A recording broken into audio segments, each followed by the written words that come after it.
నెరవేర్చాలంటే రెహమాన్ లేకపోతే team India, కేవలం Anna Hazare, doctor JP ఒక్కరి వల్ల సాధ్యం కాదు. మనందరం బయటికి రావాలి.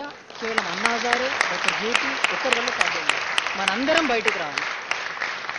ఇంకొక అపోహ ఉన్నది, బయట అట్మాస్ఫియర్ ఫుల్ ఎలక్ట్రిఫైయింగ్ గా ఉంది, ఎక్కడ చూసినా లోక్పాల్ లోక్పాల్ నడుస్తుంది. గ్రామ స్థాయి నుంచి మార్నింగ్ కాలేజీలు బైకాట్, ఈవినింగ్ క్యాండిల్ ర్యాలీస్ ఇవన్నీ నడుస్తున్నాయి. మనందరికీ ఒక అపోహ వచ్చేస్తుంది.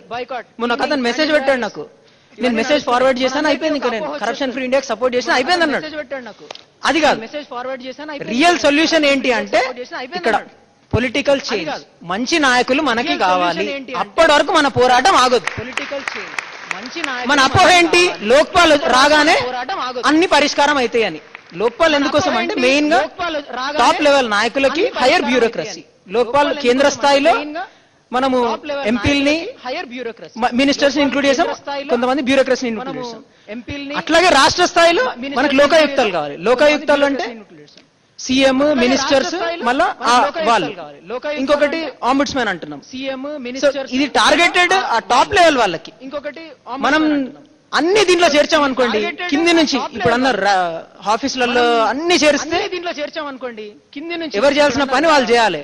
ఇప్పుడు సీఎం ఆ డ్రైనేజ్ పనులు చూస్తుంటే ఎవరు చేయాల్సిన, మరి ఇక్కడ కార్పొరేటర్ ఏం చేయాలి? ఇప్పుడు సీఎం. సో అందుకని కొంతవరకు లిమిటేషన్ పెట్టుకోవచ్చు లోక్పాల్ ఇంకా లోకాయుక్తది.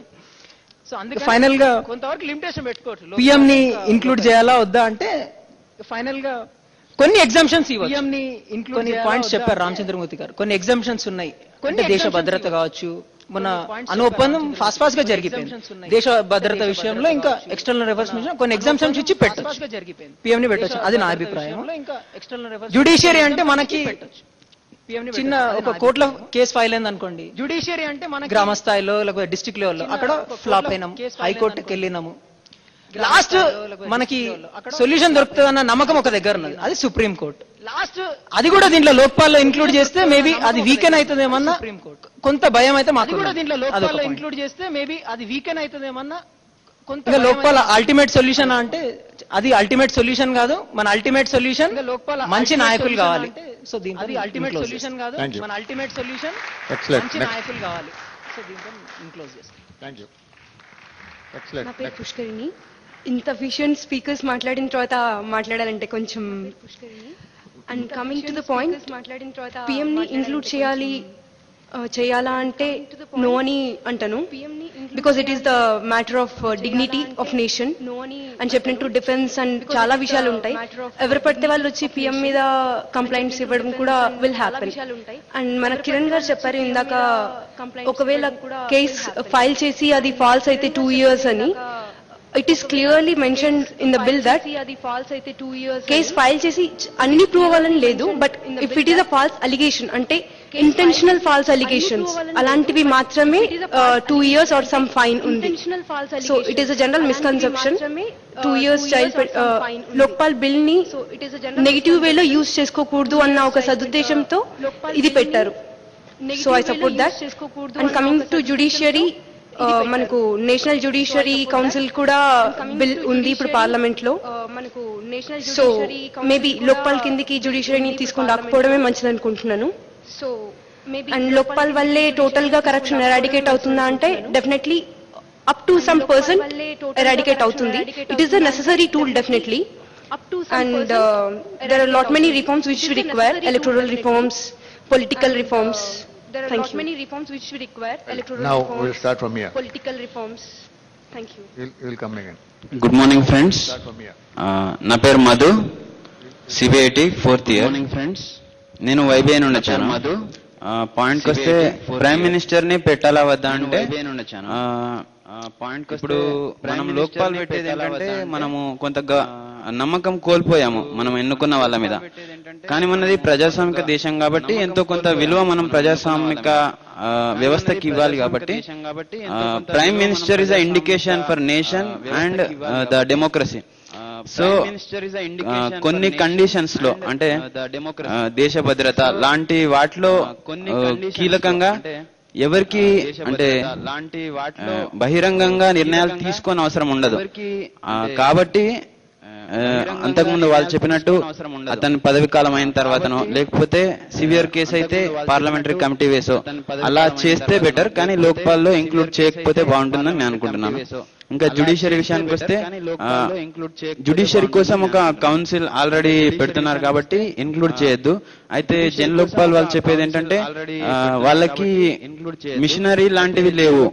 ఇప్పుడు ఒకవేళ వాళ్ళకి జ్యుడిషియరీలో ఉన్న వాళ్ళు ఏమైనా తప్పు చేస్తే వాళ్ళని ఇన్వెస్టిగేట్ చేయడానికి మిషనరీ లాంటివి లేవంటున్నారు. కానీ నాకు తెలిసి జ్యుడిషియరీ లెవెల్లో ఆ లెవెల్లో ఉండే వాళ్ళు చాలా తక్కువ మంది ఉన్నారు, అరౌండ్ 600 లాగా ఉన్నారు. టోటల్ గా మొత్తం జనాలతో పోలిస్తే వాళ్ళు చాలా తక్కువ కాబట్టి కొంతమందిని వీళ్ళు ఇన్వెస్టిగేట్ చేయడానికి కానీ వాళ్ళకు సరిపడా సౌకర్యాలు కల్పించుకోవచ్చు. కాబట్టి జ్యుడిషియరీని కూడా ఇంక్లూడ్ చేయొద్దు అనుకుంటున్నాను. కాబట్టి జ్యుడిషియరీని కూడా సివిసి బలోపేతం చేయాలి. ఎందుకంటే సివిసి అనేది గ్రాస్ లెవెల్లో ఒక ఫీడ్బ్యాక్ లాంటి, దాన్ని బలోపేతం చేయాలంటే మనము ఈ లోక్పాల్లో లోకాయుక్తల్లో కలిపేసి దానికి ఎక్కువ పవర్స్ ఇస్తే అది ఇంకా బాగా వర్క్ చేస్తుంది. సిబిఐలో 2 వింగ్స్ ఉంటాయి, యాంటీ కరప్షన్ వింగ్ ఒకటి, క్రైమ్ వింగ్ ఒకటి. యాంటీ కరప్షన్ వింగ్ ఇందులో కలిపేస్తే వాళ్ళ కోఆర్డినేషన్ లాగా అనమాట. ఇప్పుడు సివిసి సెపరేట్ గా పెట్టేసి, సిబిఐని సెపరేట్ గా పెట్టేసి, లోక్పాల్ సెపరేట్ గా పెట్టేసి ఒక కేసు ఇచ్చేసి 3 రిపోర్ట్లు తీసుకొని అందులో ఏదో ఏం అర్థం కాకుండా ఇట్లా చేసే కన్నా అందరికి ఒక కోఆర్డినేషన్ లాగా అందరూ కలిసి దాని మీద వర్క్ చేస్తే ఒక రిపోర్ట్ వస్తుంది, దాన్ని మనం అర్థం చేసుకోవచ్చు.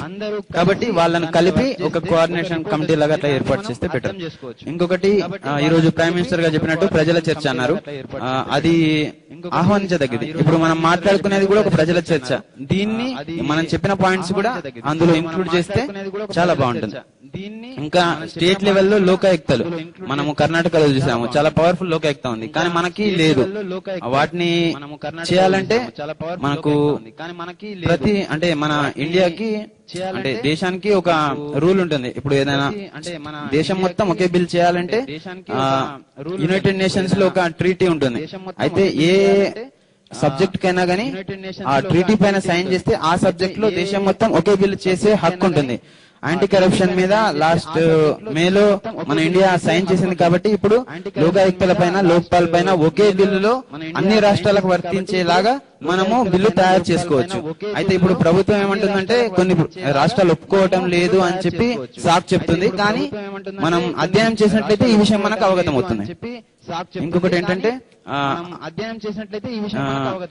అంతకు ముందు ఒక 2-3 నెలల క్రితం కాదు 7-8 సార్లు పార్లమెంట్ లోకి వచ్చి వెనక్కి వెళ్లిపోయిన లోక్పాల్ బిల్లు ఎంత పేలవంగా ఉండేదో మనకు తెలుసు. అయితే అన్నా హజారే గారు చేసిన దీక్ష వల్ల ఒక మోటివేషన్ ద్వారా జనాలందరూ బయటకు వచ్చి జన్ లోక్పాల్ బిల్ తేవాలని పట్టుబడితే జన్ లోక్పాల్ బిల్ లాంటిది కాకుండా కొంత అంత స్ట్రాంగ్ కాకుండా కొన్ని అందులోంచి కొన్ని పాయింట్స్ తీసేసైనా గానీ ఒక పవర్ఫుల్ బిల్ మనకు ఇప్పుడు పార్లమెంట్ లో ఉంది. అందులో కొన్ని చేంజెస్ చేసుకుంటే మనకు వస్తుంది. కాబట్టి ప్రజా ఉద్యమం ఎప్పటికైనా ఒక చేంజ్ తీసుకురావడానికి మనకు ఉపయోగపడుతుంది. అన్నా హజారే గారు ఆమరణ దీక్ష చేస్తున్నారు, కానీ మేము దాన్ని సపోర్ట్ చేస్తూ అవగాహన దీక్షలు చేస్తున్నాం. ప్రతి వారికి అవగాహన కల్పించేలాగా మేము దీక్ష చేసుకున్నాం. Thank you. వారికి అవగాహన కల్పించేలాగా మేము దీక్ష చేసుకున్నాం. ఒకటి అన్నా హజారే చేస్తుంది ఆమరణ దీక్ష కాదు, ఒక 13 రోజులు 15 రోజులు చేద్దాం అనుకుంటున్నారని నిన్నే కేజ్రీవాల్ గారు ప్రకటించారు. 2 ఇప్పుడు కరప్షన్ కి ఎక్కువ ఆస్కారం ఉన్నది డిఫెన్స్ డీల్స్ లో. ముందు మనకి బోఫోర్స్ గురించి కూడా మనం అప్పటి నుంచి దాదాపు 25 ఏళ్ల నుంచి అది మనం చర్చించుకుంటున్నాం. ఇండియాలో కానీ పాకిస్తాన్ లో కానీ మరే దేశంలో కానీ రక్షణ అనే వరకు మనం కూడా మనం మాట్లాడకూడదు, రక్షణ దేశ రక్షణకి భంగం కలుగుతామని ఆయన మాట్లాడితే అనుకుంటాం. కానీ జరిగేది అక్కడే. వాటికి ట్రాన్స్పరెన్సీ ఉండాలా లేదా అంటే విమానాలు, యుద్ధ విమానాల కొనుగోలు కానీ, ట్యాంకుల కొనుగోలు కానీ, చివరికి శవపేటికల కొనుగోలు కూడా అక్రమాలు జరిగినట్టు మనకి జార్జ్ ఫెర్నాండెస్ గారు రక్షణ మంత్రిగా ఉన్నప్పుడు ఆరోపణలు వచ్చినాయి. వీటి గురించి చర్చ జరగాలా లేదా ఒకటి. 2 పదవి అయిపోయిన తర్వాత పదవిలో ఉన్నంతకాలం మాట్లాడకూడదు, పదవి అయిన తర్వాత విచారణ జరిపించాలంటారు. పదవి అయిపోయిన తర్వాత పోస్ట్ మార్టం అవుతుంది, అంటే అప్పటికి అక్రమాలు జరిగిపోయి ఉంటాయి, అంటే ఫేట్ కంప్లీ అయిపోయి ఉంటుంది, అంటే ఇవ్వటం పుచ్చుకోవటం అన్నీ అయిపోయి ఉంటాయి. అప్పుడు విచారణ జరిపేం లాభం, అది పదవి విరమణ తర్వాత విచారణ జరపాలన్న అంశంతో మనం ఏకీవిస్తాం లేదా అది కూడా మాట్లాడదాం. తర్వాత విచారణ జరపాలన్న I am Rahul. I am from University College of Engineering, JND Vijayanagaram. And ప్రస్తుతం నేను వైబీఏలో పనిచేస్తున్నాను. నిన్న నైట్ అయింది నేను ఇంటికి వెళ్ళేసరికి అండి ఉద్యమంలో పాల్గొని. మా రూమ్మేట్స్ అడిగారు, నేను నిన్న ఒక మంత్రి గారి మీటింగ్ వెళ్ళాను, ఒక బిర్యానీ పొట్లం ఇచ్చారు అలా అని ఇంకొక అతను కూడా అన్నారు అనమాట. అప్పుడు గుంటూరులో మీటింగ్ వెళ్ళినప్పుడు ఒక బిర్యానీ పొట్లం 100 రూపాయలు ఇచ్చారు, నువ్వు అసలు ఏం ఎక్స్పెక్ట్ చేసి 15 రోజులు ఈ లోక్పాల్ అనే ఉద్యమంలో పాల్గొంటున్నావు అని అడిగారు. అయితే నేనేమన్నానంటే ఒక మంచి భారతదేశాన్ని అంటే I expect a good India, అంటే ఒక కరప్షన్ లేని ఇండియాని ఎక్స్పెక్ట్ చేసి మాత్రమే నేను వెళ్తున్నాను. అక్కడ నేను ఒక్కనే ఉన్నాను అనమాట. ఏంటి ఆ లోక్పాల్ని సపోర్ట్ చేసేవాడిని నేను ఒక్కనే, వాళ్ళకి సపోర్ట్ చేసి ఉండొచ్చు, కాకపోతే ఇక్కడ ఎంతమంది ఉన్నారు and I'm happy to be before you. And అంటే ఈ కరప్షన్ అనేది ఇంతవరకు అంటే ఎవరు లోక్పాల్ అనేది ఒక బ్రహ్మోత్సవంగా నేను అనుకోవట్లేదు. ఎందుకంటే ఎంతో మంది మేధావులు ఉన్నారు ఇంతవరకు, వాళ్ళందరూ ఎప్పుడు ఆలోచించి ఇలాంటి ఒక బిల్లు ఉంటే కరప్షన్ పోతుందంటే ఎప్పుడో పెట్టేసేవాళ్ళు. కాకపోతే ఇది ఒక బ్రహ్మోత్సవం నేను అనుకోవట్లేదు. అండ్ మన జేపీ గారు అంటారు ఇప్పుడు ఆట నియమాలు మార్చకుండా ఆటగాళ్ళని మార్చినందుకు మాత్రం ఉపయోగం లేదండి. We have to change the rules. నేను మీకు ఒక ఎగ్జాంపుల్ చెప్తాను. అంటే బీహార్ లో మొన్న అయింది ఏంటంటే వాళ్ళకి రాక పవర్ వచ్చింది. అయితే ఫస్ట్ 5 సంవత్సరాలు ఏమి అవినీతి అంటే అవినీతి కంప్లీట్ గా లేదని చెప్పలేము, కాకపోతే అవినీతి చాలా తగ్గించారు. ఎందుకంటే వాళ్ళు భయపడ్డారు నెక్స్ట్ టైం మనం పవర్ లోకి రాలేమేమో, మనం అధికారంలోకి రాలేమేమో అని చెప్పేసి వాళ్ళు ఫస్ట్ టైం చేయలేదు. కాకపోతే ఈ మధ్య ఏంటంటే బాగా పెరిగిపోతుంది, ఎందుకంటే వాళ్ళకు కేర్లెస్నెస్ వచ్చేసింది. ఎలాగో జనం మనకి రెండోసారి కూడా ఓటేశారు, వాళ్ళు భయపడటం మానేశారు. అందుకని ఈ భయాన్ని ఎలా అంటే ఇలాంటి ఏది లోక్పాల్ బిల్లు లేకపోతే ఇలాంటివన్నిటిని రూల్స్ ని స్ట్రిక్ట్ చేయడం వల్ల మార్చగలం. అలాగే మనం ప్రతిదీ ఆర్టీఐ యాక్ట్ తీసుకొచ్చాం. అందులో ఏంటి ఎవరికైతే ఇన్ఫర్మేషన్ కావాలో వాళ్ళు మాత్రమే వాళ్ళు అప్లై చేసుకొని ఆర్టీఐలో ఇన్ఫర్మేషన్ తెచ్చుకోగలరు. కాకపోతే ప్రతి సామాన్యుడికి దొరకదు అది. కాకపోతే నేనేమంటున్నానంటే బడ్జెట్ 11 లక్షల రూపాయల బడ్జెట్ ఎంతైతే ఖర్చు పెడుతున్నామో అంతా కూడా మీరు పార్లమెంట్ లో అందరి ముందు పెట్టి చర్చించినప్పుడు మొత్తం ప్రతి చోట మీరు పార్లమెంట్ అవనివ్వండి, అసెంబ్లీ అవనివ్వండి, జడ్పీ కార్యాలయం అవనివ్వండి, మండల పరిషత్ అవనివ్వండి, పంచాయతీ అవనివ్వండి, ఎక్కడైనా సరే మీరు ఖర్చు పెట్టింది ఎంతో మీరు అదే మొత్తం అంతా ట్రాన్స్పరెంట్ గా వాళ్ళు జనం అడగక ముందే మీరు దాన్ని ట్రాన్స్పరెంట్ గా అందరి ముందు పెట్టండి. ఇలాంటప్పుడు వాళ్ళు భయపడతారు. అంటే ఆటోమేటిక్ గా సపోజ్ మీ వీధిలో రోడ్డు ఒక 4-5 లక్షలు పెట్టి వేయించామని చెప్తారు. కాకపోతే అందులో మనకేంటి వెంటనే క్వాలిటీ తెలిసిపోతుంది. అందులో వాళ్ళు 4-5 లక్షలు వాడారా లేకపోతే 50,000 పెట్టి వాడారా 50,000 వాడారా అని మనకి తెలిసిపోతుంది జనానికి. నెక్స్ట్ టైం వాళ్ళకు ఓటేరు అని చెప్పేసి అలాంటివన్నిటిని ఇన్ఫర్మేషన్ ని బయట పెట్టడం వల్ల ఈ కరప్షన్ ని మనం చాలా వరకు నియంత్రించవచ్చు. అలాగే నెక్స్ట్ టైం ఏంటంటే ఆ ఇన్ఫర్మేషన్ తెలియడం వల్ల నెక్స్ట్ టైం వాళ్ళకి జనం ఓటేయకుండా మానేస్తారు అని నా అభిప్రాయం. అలాగే ఈ లోక్పాల్ గురించి అని అంటే జ్యుడిషియరీ అనేది వాళ్ళు అది తప్ప కాదా అని నిర్ణయించే వాళ్ళు కాబట్టి వాళ్ళని ఇందులో ఇంక్లూడ్ చేయాల్సిన అవసరం లేదనుకున్నాను. వాళ్ళకి సెపరేట్ గా లోక్పాల్ కాకుండా సెపరేట్ గా వాళ్ళకి సంబంధించింది కేవలం వాళ్ళకి సంబంధించింది ఎలాగో అంటున్నారు నేషనల్ జ్యుడిషియరీ కమిషన్ అని. అలాగే సిమిలర్ యాక్ట్ ఒకటి పాస్ చేయాలని, అలాగే అందరు ఎంప్లాయీస్ ని అందరినీ చేసుకుంటూ కూర్చుంటే మనకి చెప్పారు 2 కోట్ల మంది ప్రభుత్వ ఉద్యోగులు ఉంటారు. అంటే ఇంక్లూడింగ్ పబ్లిక్ సెక్టర్ అండర్టేకింగ్స్ లో 2 కోట్ల మంది ఉంటారు. వీళ్ళందరినీ ఒకే వ్యవస్థ అనేది నియంత్రించడం అనేది అది ఆల్మోస్ట్ ఇంపాసిబుల్. నేను దాన్ని వ్యతిరేకిస్తాను. దాన్ని ఒక సర్టెన్ లెవెల్ అన్నట్టు group 1 officer, group A officer ఇలాంటి వాళ్ళు దాన్ని అక్కడ వరకు పరిమితి చేసి వాళ్ళు ఎలాగూ వాళ్ళ కింద వాళ్ళని నియంత్రించుకుంటారు వాళ్ళకి లేనప్పుడు అని నా అభిప్రాయం. అలాగే ఆల్ గ్రీవెన్సెస్ అన్నమాట, అన్ని తప్పుల్ని ఇందులో ఇంక్లూడ్ చేయకూడదు. అంటే ఒక ఎగ్జాంపుల్, ఈయన ఈ రోజు 10:30కి వచ్చాడు, ఈయన మీద నేను కేసేస్తాను.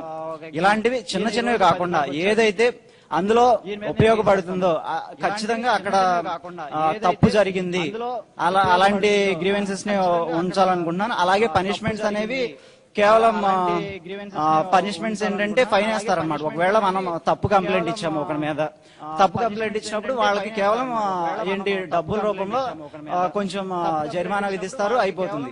అలా కాకుండా వాళ్ళకి జైలు శిక్ష కొంచెం కఠినంగా ఉండాలి, జైలు శిక్ష కూడా ఇంక్లూడ్ చేయాలని నా అభిప్రాయం. అలాగే సిబిఐని ఏంటంటే అందులో గవర్నమెంట్ ప్రవేశపెట్టిన లోక్పాల్లో ఏమైనా ఉందంటే ఒక ఇన్వెస్టిగేటివ్ టీమ్ ని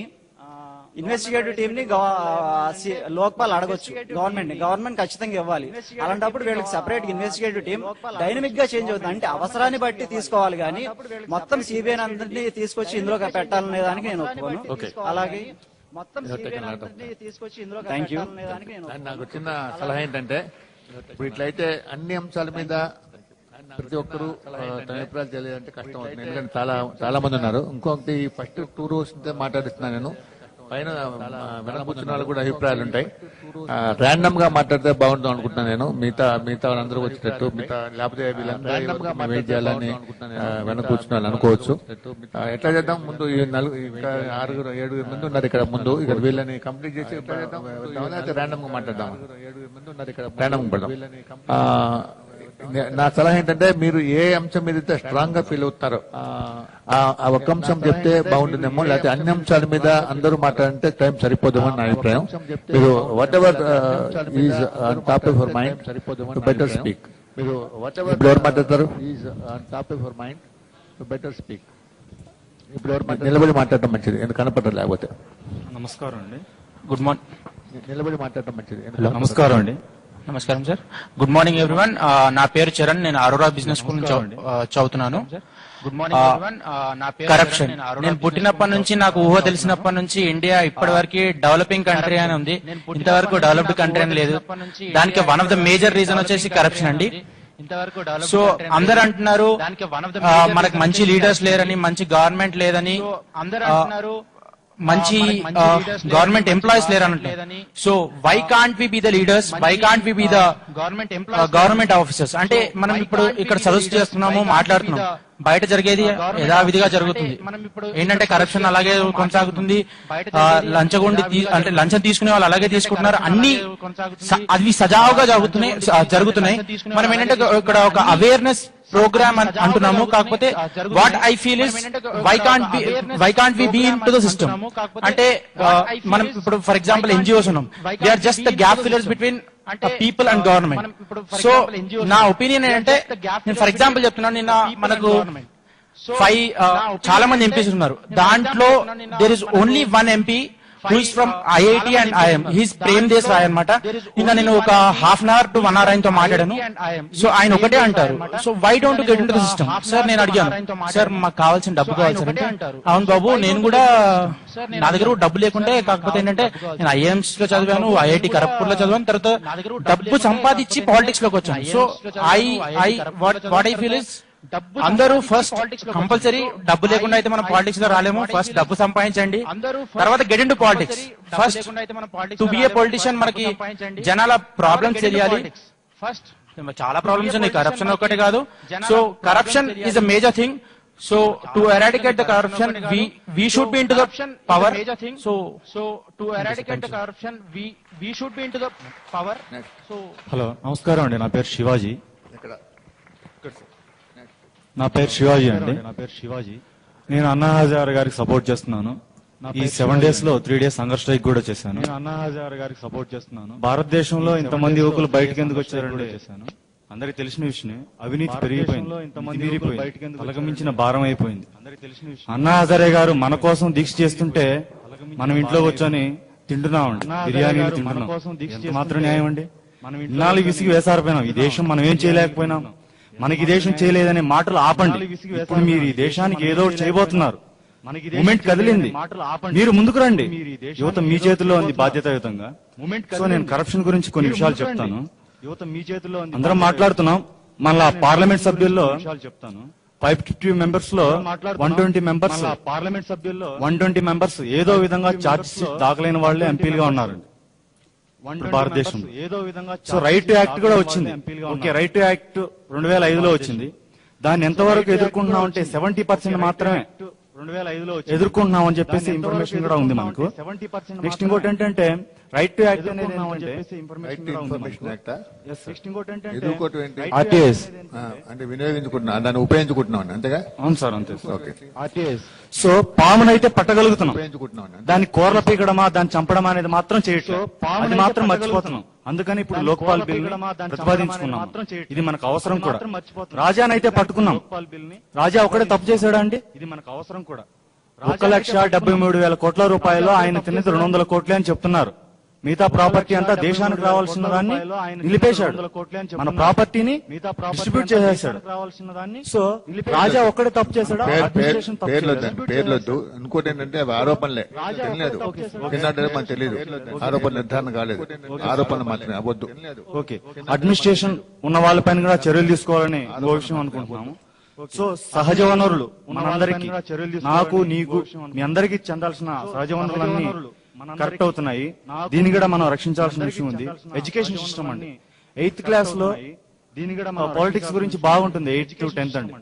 ఆ ఏజ్ లో నాకు మైండ్ మెచ్యూరిటీ లేదండి. సో ఇప్పుడు నేను పాలిటిక్స్ గురించి తెలుసుకోవాలనుకుంటే నాకు ఏడ చాప్టర్స్ లేవండి ఇంటర్ నుంచి, ఎక్కడ లేవండి. చిన్నపిల్లానికి ఏం తెలుసు అండి మన భారత రాజ్యాంగం గురించి? సో మనం కొద్దిగా ఇంటర్ నుంచి కూడా ఓ పాలిటిక్స్ అంటే ఏంటి, నీతి నిజాయితీల గురించి చెప్తే బాగుంటుంది. ఇంటర్ నుంచి కూడా అది ఒక విషయం. ఇంకో విషయం ఏంటంటే 6 ఏళ్ల బాబుకి 7 ఏళ్ల డ్రెస్ తీసుకొచ్చామండి, ఎందుకంటే పెద్దవాడు అవుతాడని. రాజ్యాంగం అయితే బాగుందండి, అప్పుడు 70 కోట్ల మంది జనాభా ఉన్నారు. ఇప్పుడు మనం ఎంతమంది అండి? 120 కోట్ల మంది అండి. రాజ్యాంగానికి ఇంకా కొద్దిగా విస్తీర్ణపరచుకోవాలని అవసరం మనకు ఉంది కదండి. ఓకే అండి, రాజ్యాంగానికి ఇంకా నెక్స్ట్ అవినీతికి వెళ్తే 1988లోనే అవినీతి నిరోధక చట్టాన్ని ప్రతిపాదించుకున్నాం, అమలు పరుచుకుంటామని బాగా ధీమాగా ఉన్నాం, కానీ అమలు పరచుకోలేకపోయాం. సో అది షేమ్ అండి, బాగా ధీమాగా ఉన్నాం. ఎంఆర్ ప్రాపర్టీస్ సంథింగ్ వీటిలో కూడా ఐపీఎస్ ఇన్వాల్వ్ అయి ఉన్నారు అని ప్రతిపాదన. సో మొన్న ఆరోపణ, మొన్న ఆర్టీఐలో కూడా ఒక ఆవిడని చంపే మసూద్ చంపేశారు భోపాల్ ఆవిడ్ని. వీళ్ళల్లో పాపం ఐపీఎస్ ఆఫీసర్లు ఉన్నారండి, చంపేశారు భోపాల్. దేశాన్ని రక్షిస్తారనుకుని ఐపీఎస్ ఆఫీసర్లు వాళ్ళు ఉండడం చాలా బాధగా ఉందండి. నెక్స్ట్ శ్రీశ్రీ గారు అన్నారండి, కొంతమంది యువకులు పుట్టుకతోనే ముసలివాళ్ళుగా పుడతారండి. నిజమే, పుట్టారు, ఇన్నాళ్ళు అలానే ఉన్నాం. వచ్చారండి అన్నాహజారే గారు, ఆ యువకులు ఆ ముసలి వాళ్ళని యువకులుగా చేయడానికి. సో మనందరం అన్నాహజారే గారికి సపోర్ట్ చేయాలి. ఓకే, నెక్స్ట్ సో మనందరం అవినీతి, నాకు తెలిసి చిన్న క్వశ్చన్ అండి, అందరినీ అడుగుతున్నా, భారతదేశంలో అందరినీ, మీ ఒక్క ఫ్యామిలీ అన్న అవినీతికి పాల్పడని కుటుంబం ఉందా భారతదేశంలో? ఏదో ఒక విధానం ప్రతి ఒక్క ఫ్యామిలీ కరప్టెడ్ అయ్యే ఉంటుందండి, ఏదో ఒక విధానం కరప్టెడ్ అయ్యే ఉంటుంది. సో స్విస్ బ్యాంక్ లో అకౌంట్స్ ఎలా ఉన్నాయంటే 13% ఆఫ్ ఇండియన్ డెబిట్ కి అధికంగా ఉన్నాయంటండి. అదొక విషయం. ఇండియన్ డెబిట్ కి నెక్స్ట్ వచ్చేసి నేను ఒక పొలిటీషియన్ అడిగానండి, అదొక విషయం. 2006లో అనుకుంటాను, నేను ఒక పొలిటీషియన్ అడిగాను. 2007లో ఎస్ యూనివర్సిటీ పొలిటీషియన్ వచ్చాడంట. సార్, నేను మిమ్మల్ని నమ్మి ఎందుకు ఓటు వేయాలండి? మీ పార్టీలో మంచి నాయకులు ఉండొచ్చు, చెడు నాయకులు ఉండొచ్చు, మీకంటే బెటర్ నాయకుడు ఇంకొక అతను ఉన్నాడండి ఆ కాన్స్టిట్యున్సీలో, నేను ఎవరికి ఓటు వేయాలండి? ఆ నాయకుడు అన్నాడు, నీ ఉద్దేశం ప్రకారం మంచి నాయకుడు నా పార్టీ వాడు కాదు, నీ మనసు నమ్మిన నాయకుడికి మాత్రమే ఓటేయి అన్నాడు. అలాంటి నాయకులు మన భారతదేశానికి ఇప్పుడు కావాలండి, అవసరం కూడా.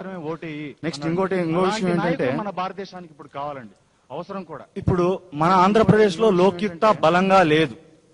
మన ఆంధ్రప్రదేశ్ గా మన వాయిస్, వైబీఐ నుంచి మన వాయిస్ ఏంటంటే బలమైన లోకాయుక్త మనకు కావాలి.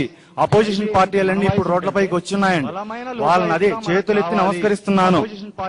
మీరు మన రాష్ట్రంలో బలమైన లోకిక్త కోసం పాటుపడండి.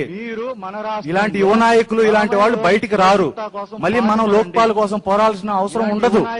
మీరు బలమైన లోక్యుక్త మన రాష్ట్రంలో కావాలి, దానికోసం పోరాడమని. ఇంకో విషయం సార్, సిటిజన్ చాప్టర్స్ వచ్చేసి జోన్ లోక్పాల్ లో మెన్షన్ చేస్తున్నారు.